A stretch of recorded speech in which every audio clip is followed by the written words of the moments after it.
en la Facultad de Medicina, cuando nos formamos, por allá en los años 80, 85, comenzamos, terminamos en los 90, nunca recibí una clase que hablara de la enfermedad de Alzheimer. Nunca recibí una clase que hablara de las demencias, nunca. Era algo más bien raro, se veía, no se le daba mucha importancia. Sin embargo, por esas fechas precisamente, es que esta enfermedad, al empezar a ver cada vez más adultos mayores, empieza a afectar a personajes importantes de nuestra historia. Probablemente cuando el presidente Ronald Reagan en su segundo mandato empieza con problemas de memoria, empieza a tener ciertas manifestaciones que eran evidentes ya para la gente que lo rodeaba, es que se empezó a incrementar la cantidad de dinero que se iba hacia la investigación de la enfermedad y al conocimiento de la enfermedad. No era la primera persona famosa, por así decirlo, que se veía afectada. Personajes como Rita Hayworth también, más recientemente Robin Williams, este cómico que resulta que padecía un tipo de demencia que se llama enfermedad por cuerpos de Lewy. Y bueno, más apegado a nuestras raíces, a nuestro corazón, mi autor favorito, Gabriel García Márquez, que se diagnostica y se trata en México. A pesar de que ustedes saben, es colombiano, vivió muchos años en México, se diagnostica precisamente en la clínica donde nosotros estuvimos en la Ciudad de México. Entonces, cuando empieza gente famosa a presentar este tipo de problemas, es que se empieza a difundir que existe una enfermedad que va alterando nuestra memoria, nuestra orientación, nuestra capacidad de organización, etcétera, etcétera, y que se llama enfermedad de Alzheimer. Pero la enfermedad de Alzheimer se describió desde principios del siglo pasado. El doctor Alois Alzheimer, que ven aquí en medio, un neuropatólogo y psiquiatra alemán, describe la enfermedad de esta paciente, Augusta, de 50 años de edad. Digo, si la ven, obviamente su fenotipo no parece de una mujer de 50 años, se ve que es víctima de un envejecimiento acelerado, prematuro, por así decirlo, y en realidad los hallazgos del doctor Alzheimer se publican un año después de que la describen por sus alumnos, en una revista de difusión médica, y los alumnos son los que le ponen la enfermedad, el nombre de Alzheimer, precisamente en honor a su profesor. Hay varios mitos de la enfermedad de Alzheimer, mitos que vamos a tratar de derrumbar el día de hoy. Probablemente el principal, y me gustaría que quedara muy claro, y que cada 2 de 3 personas lo cree, es que es parte normal del envejecimiento. ¿Sí? Eso no es cierto. La enfermedad de Alzheimer y los problemas de memoria en sí no son parte normal del envejecimiento, es una enfermedad que afecta más a adultos mayores, eso sí, queda claro, pero no es parte normal del envejecer. Una de cada 4 personas piensa que no hay nada que hacer para prevenirlo. Mentira, claro que hay mucho que podemos hacer para prevenirlo, inclusive, tal vez sin saberlo, pero el hecho de que ustedes estén aquí compartiendo información, estimulando su función intelectual, es una de las formas de prevenir la enfermedad de Alzheimer. Ya veremos algunas otras más adelante. Otro mito es que a todos nos va a dar. El 95% de las personas, si les preguntan, dicen, me va a dar. A mí me va a dar enfermedad de Alzheimer, porque ya se me olvidan las cosas, imaginen. La verdad es que no es así. No a todos nos va a dar la enfermedad de Alzheimer. Curiosamente, los hombres tenemos puntos de vista más erróneos que las mujeres. Las mujeres tienden a estar mejor informadas acerca de la enfermedad que los hombres. Otro mito es que no te va a causar la muerte. Desafortunadamente, la enfermedad de Alzheimer es mortal, causa la muerte. Si evoluciona lo suficiente y el manejo no es el adecuado, la enfermedad de Alzheimer puede ser un causante de muerte. También un mito es que todos los médicos están capacitados para atenderlo. No es así, esta es una enfermedad todavía de especialidad. Hay 3 especialidades en México que se dedican a esta enfermedad: la neurología, la psiquiatría y la geriatría. Las 3 la vemos, en las 3 hay geriatras, psiquiatras, neurólogos que les gusta ver enfermedad de Alzheimer o este tipo de trastornos, y hay quienes no.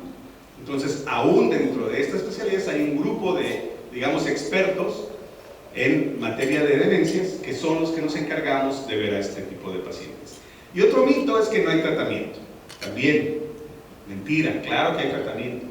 Lo principal es recordar que siempre hay algo que hacer, siempre. No importa en qué estadio estamos, siempre hay algo que hacer, porque esta conducta nihilista de que no hay nada que hacer es lo que lleva aquí en México y en otras partes del mundo a que 1 de cada 4 personas que padecen la enfermedad está diagnosticado. O sea, 3 no. O sea, de cada persona que ven ustedes que tiene enfermedad de Alzheimer, hay 3 más que la tienen y que no saben que la tienen. Y que los médicos la manejan de otra manera. Se dice también que 2 de cada 3 familias se sienten, digamos, desprotegidas ante la enfermedad. Sienten que no hay recursos suficientes para atenderse. Y los mismos médicos, si hacemos una encuesta, más de la mitad de los médicos mismos piensan que es parte normal del envejecimiento y la manejan como una demencia senil.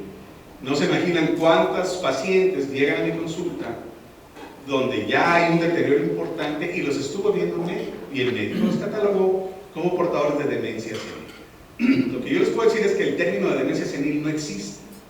Existió hace 40 años, pero pegó tanto que aún cuando se eliminó por parte del área médica se mantuvo en la población general, pero aún hay médicos que lo manejan. ¿Por qué desapareció? Bueno, precisamente porque tenía esta connotación hacia el envejecimiento, ¿no? Decía, bueno, pues es senil, es por envejecer, es normal. Entonces se decidió quitar este término de demencia senil, pero muchos de ustedes lo seguirán escuchando, inclusive muchos médicos lo seguirán utilizando, de manera errónea, obviamente.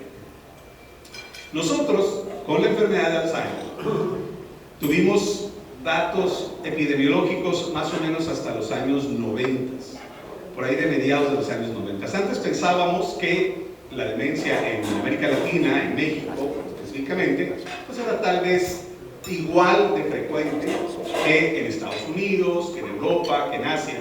Y cuando empezamos a tener datos epidemiológicos nos dimos cuenta de algo, que no es igual de frecuente, es más frecuente en nuestro territorio. Y cuando veamos los factores de riesgo, tal vez podamos adivinar por qué.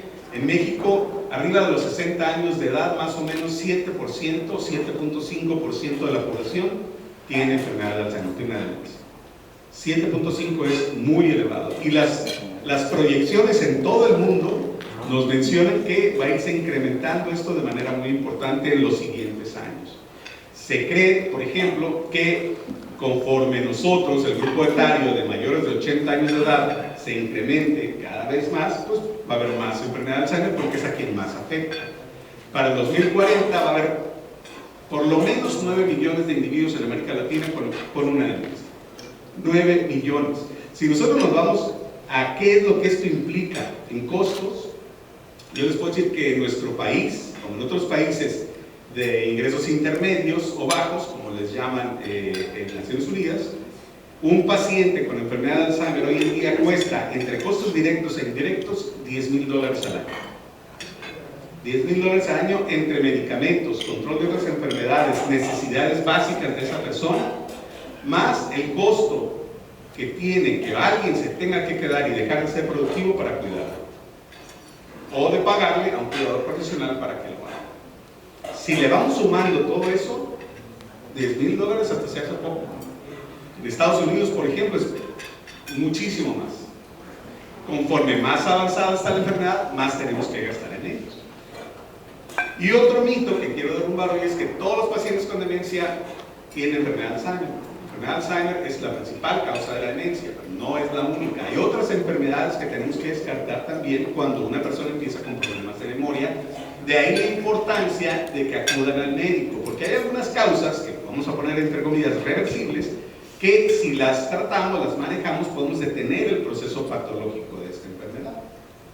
De aquí en adelante voy a hablar básicamente de la enfermedad de Alzheimer. Y recordarles algo, la enfermedad de Alzheimer en realidad se divide en dos.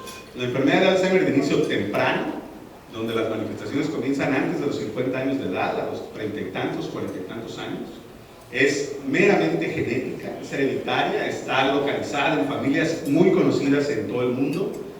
En México hay un par de familias nada más. Afortunadamente, como es muy penetrante las alteraciones genéticas, se ha podido localizar a las familias y se ha disminuido de manera importante la cantidad de pacientes que existen. Sigue siendo un poco menos del 1% de todos los casos de enfermedad de Alzheimer que vemos, obviamente siendo el 99% de la enfermedad de Alzheimer esporádica o de inicio tardío.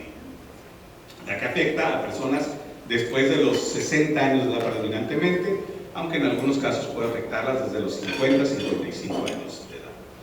¿Cuál es el principal factor de riesgo de la enfermedad? Ya lo vimos en esas gráficas que mostré de las diferentes regiones, la edad. El principal factor de riesgo para la enfermedad de Alzheimer es la edad. Y bueno, entre paréntesis les digo, el principal factor de riesgo de la mayor parte de las enfermedades es el pasar de los años, igual la enfermedad de Alzheimer. También llama la atención que la enfermedad de Alzheimer es hasta 3 veces más frecuente en la mujer que el hombre. No nos salvamos, pero es 3 veces más frecuente, hasta 3 veces más frecuente en la mujer.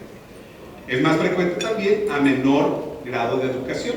Aquí viene un término de reserva neuronal, reserva cognitiva. Entre más desarrollamos nuestro intelecto desde que somos niños, menos riesgo de pasar la enfermedad.